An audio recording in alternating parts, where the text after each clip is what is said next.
Bismillah. Je les ai, rugit d'oiseau. Dans un banc, Muller s'empara de l'émetteur. Fouillant un bout de patience les fils emmêlés des micros, Verstraete accourut à son aide. Le vieux lutteur se contraignit à respirer bien à fond, plusieurs fois de suite, avant de lancer enfin « José, Estelle, m'entendez-vous »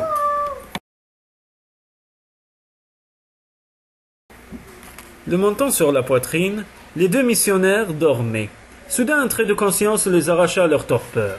Les yeux toujours clos, les muscles lâches, ils observèrent de nouvelles franges de pensées colorées, qui se rassemblaient, qui les rapprochaient en une seule et même phase. Gardant le souffle régulier de deux dormeurs, ils ouvrirent leur esprit, comme pour aborder un rêve commun. « M'entendez-vous » Estelle saisit un bout du fil qui dansait à sa portée. « Je suis là, José nous rejoint. »« Ouf » soupira Muller. « Écoutez-moi, ne m'interrompez pas, on peut vous perdre à tout instant. Attendez que j'ai fini pour intervenir, c'est compris? Répondez par oui ou par non. »« Oui. » « Bien. Nous venons de comprendre où vous êtes tombé exactement. Je veux dire quand vous êtes tombé. Vos images étaient très nettes. Avec le travail des équipes précédentes, ça ne laisse aucun doute. J'ai d'abord cru comme vous que vous aviez rejoint Gaspard au moment où il allait reconnaître cette fameuse maison de campagne où les conditions de prise de contact restent les meilleures. Sa présence, seule dans le train, était donc normale.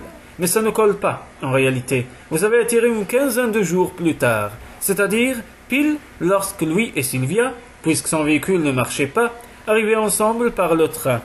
Vous saisissez? Oui. Nous connaissons cet épisode, seulement votre arrivée a changé les données. Ce n'est pas comme les autres fois.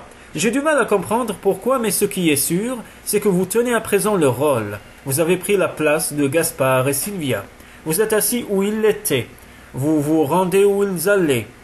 Mais Gaspard, une minute, les choses ont l'air de se passer autrement que prévu, mais après tout, c'est peut-être bon signe. Il faut nous raccrocher à ça. Gaspard, justement, est avec vous. Compte tenu de ce que nous savons maintenant, c'est toi qui avais raison, Estelle. Il a dû entrer dans ce compartiment après votre arrivée, de la même façon que vous, et certainement pas pour rien. Il s'agit donc du Gaspard futur, celui qui a séjourné sur la planète. Nous n'avons pas le choix et il n'y aura pas d'autre voyage. Par conséquent, c'est celui-là que vous allez tâcher de récupérer. Quant à la méthode, il faut nous rendre à l'évidence. C'est lui qui est venu à vous. La conclusion me paraît simple, mais auparavant, dites-moi ce que vous en pensez. Je parle pour nous deux, émit Estelle. José n'a pas encore assez de force. Souvenez-vous, nous avons déjà senti la réponse dès le premier instant. Ne rien précipiter, le laisser agir. C'est Gaspard qui choisit.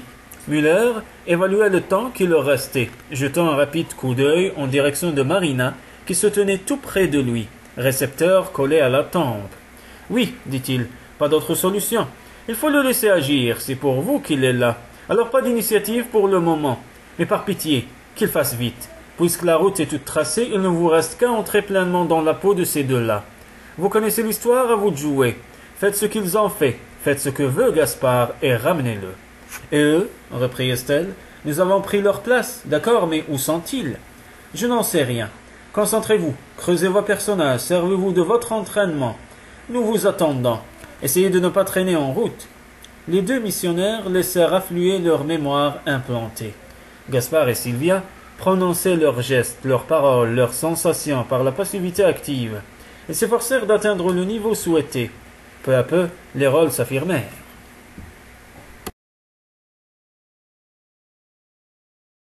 Le soleil avait enflé au maximum, avant d'incliner sous l'horizon son gros dos pourpre.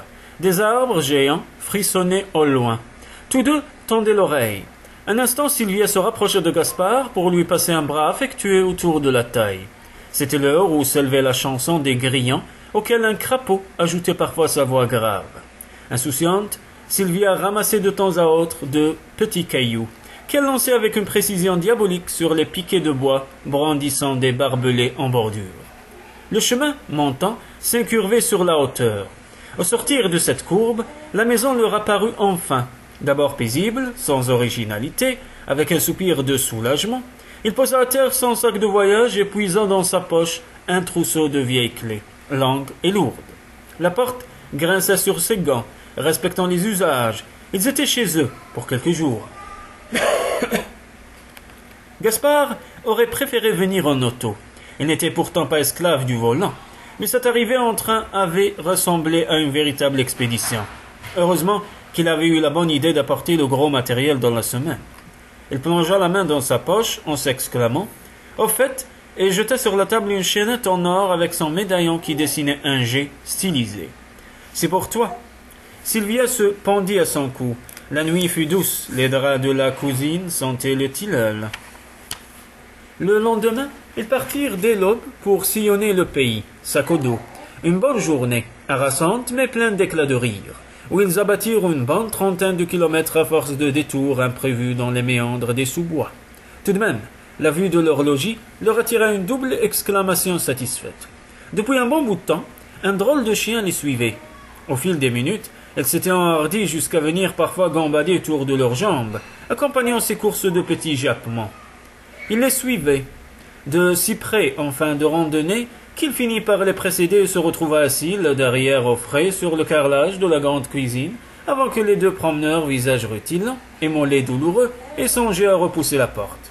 Sur le moment, Sylvia parut s'en désintéresser, lorgnant déjà épuisé en direction de l'étage et du lit. « Qu'est-ce qu'on en fait » demanda Gaspard en bâillant. « Dehors, et qu'on n'en parle plus. » Gaspard fit la grimace, et entreprit de se laver les pieds.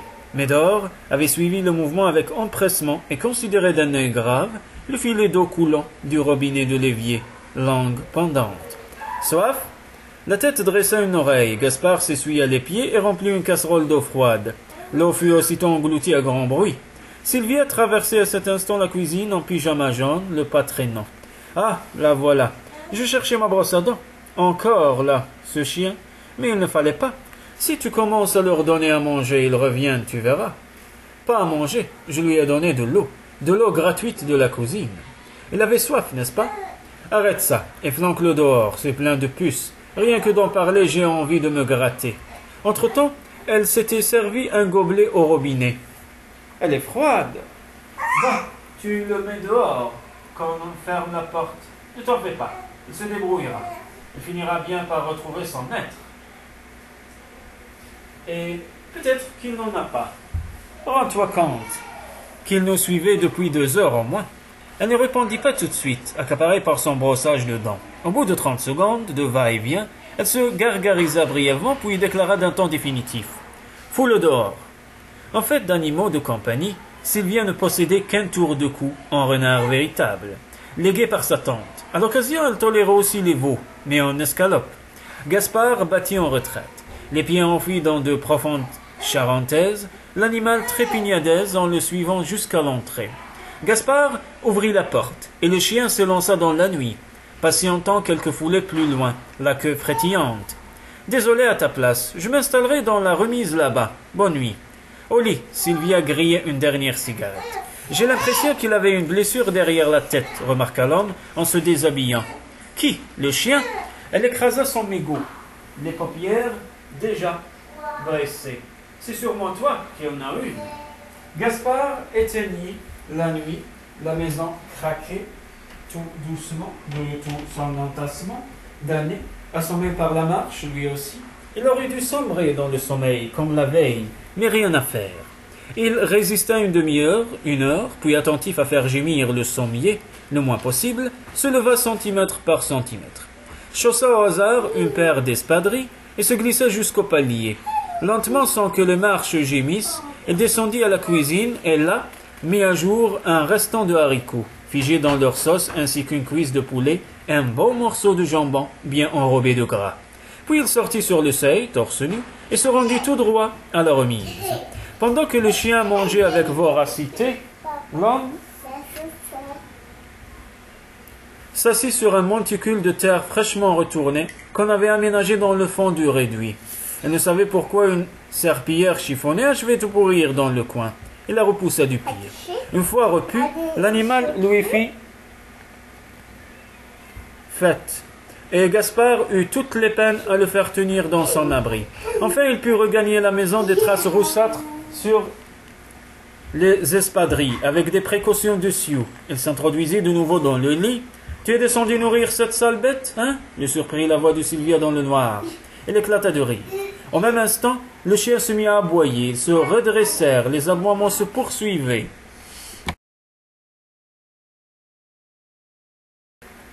Dès l'adolescence, Gaspard savait qu'il irait là-haut. C'était l'époque où on se gargarisait de grands mots, la conquête de l'espace. Il avait trouvé son but, son vrai but, programmé en lui à la naissance, un coup de chance. Il y a tellement de gens qui ne le trouvent jamais. Quand on en a cette chance, les obstacles tombent d'eux-mêmes, les portes s'écartent, et la vie ressemble à une autoroute gratuite. Inutile de se battre. Toutes les conjonctions se réalisent une fois qu'on a découvert le bon courant, celui qui vous porte. Quand ils ont demandé des élèves pilotes, Gaspard a tout de suite compris que le message était pour lui. C'était comme si le voile se déchirait d'un coup. Il n'avait eu qu'à ouvrir les yeux. Voilà, son taxi l'attendait. Ensuite, il n'eut qu'à se laisser glisser dans le sens de sa vie, avec l'impression de tout connaître d'avance, de se précéder lui-même, abordant l'enseignement, les épreuves, les sélections dans une confiance totale. Il avançait par nature, comme les centimètres sous la toise. Le jour enfin où il fallut déterminer l'astronaute idéal dans un groupe déjà trié avec un soin féroce, on choisit Gaspard avec une telle évidence qu'il en eut presque honte pour les suivants. La confirmation ne tarda pas. Ses 5 premiers vols furent autant de réussites. Mais le 6e le prenait au dépourvu. Pour la première fois, l'autoroute était fermée et il se posait des questions. Pourquoi cette inquiétude? Ce n'était pas seulement les faits. Il y avait autre chose, mais quoi? Les conditions matérielles dans lesquelles on entamait le programme. D'accord, elles n'étaient pas très bonnes et ça partait dans la précipitation, mais il ne s'agissait que de détails à régler. Du simple travail. Il comprit sur le champ que ce n'était pas la bonne réponse. La surprise alors, ce vol était imprévu, et mentalement, il n'y était pas préparé. Il écarta cette idée en haussant les épaules. Si ce genre de bricole avait suffi à le déstabiliser, elle aurait dû changer de métier depuis longtemps. La nature particulière de la mission, même pas loin de lui faire peur, la planète géante éveillait sa curiosité, l'attirait comme un miroir. En fait, il n'aurait pas apprécié qu'un autre s'y rendît à sa place. Une seule réponse imparfaite lui vint. Quand il cessa de chercher, au fil de sa préparation, il réalisa que jusqu'à présent on n'avait jamais exigé de lui d'être autre chose qu'un astronaute, un pilote, un technicien qui exploitait du matériel et le rendait en bon état. Mais là, son vrai travail ne commencerait qu'une fois à pied d'œuvre. On avait moins besoin d'un pilote que d'un enquêteur, ou peut-être d'un cobaye. Cette discordance l'ennuyait, certes, mais même après avoir mis le doigt dessus, il continuait de vivre avec une petite musique désagréable dans l'esprit. Il décolla le 9 août 1994. Il avait dans les 44 ans et il ne se sentait toujours pas dans son taxi. Il accomplit sa pirouette dans l'espace exactement comme il convenait. Après quoi, il fut avalé, digéré, puis recraché. Il perdit le nord, le sud et tout le reste. En revanche, il découvrit la source de bien des rêves et peut-être même le secret du cycle éternel. Il n'en demandait pas tant. Rugmore le renvoya sur Terre le 17 octobre de la même année. C'est en tout cas à cette date que le retrouvèrent ceux qui avaient assisté à son départ. Avec d'autres, en effet, il reprit contact en avril 1978 sur la banquette d'un train. À partir de là, Gaspard commença de rebondir dans la spirale du temps.